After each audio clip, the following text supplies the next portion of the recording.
Washington, Hope Hicks, one of President Trump's longest-serving advisors working in the White House, was formally named Communications Director on Tuesday, a title that most accurately describes the role she has played for years. Ms. Hicks' appointment was one of the handful announced.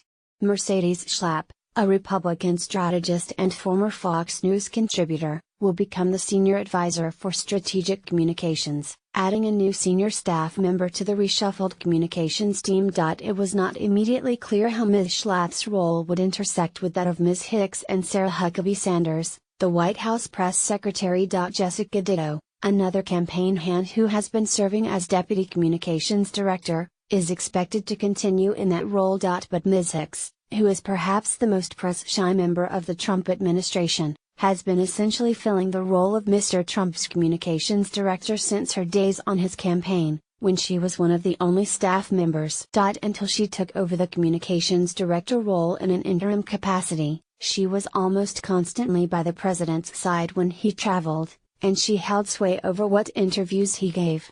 Outside of Mr. Trump's family members and his longtime security chief, Keith Schiller, who will leave the White House in the next few weeks, Ms. Hicks is his most trusted aide. Other changes that were announced appeared aimed in part at sending a message of continuity to a communications team that has been buffeted by nearly constant change for the past month.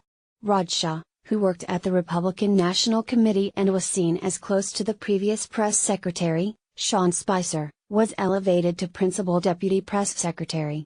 Stephen Cheung, who worked on the Trump campaign, will be the director of strategic response.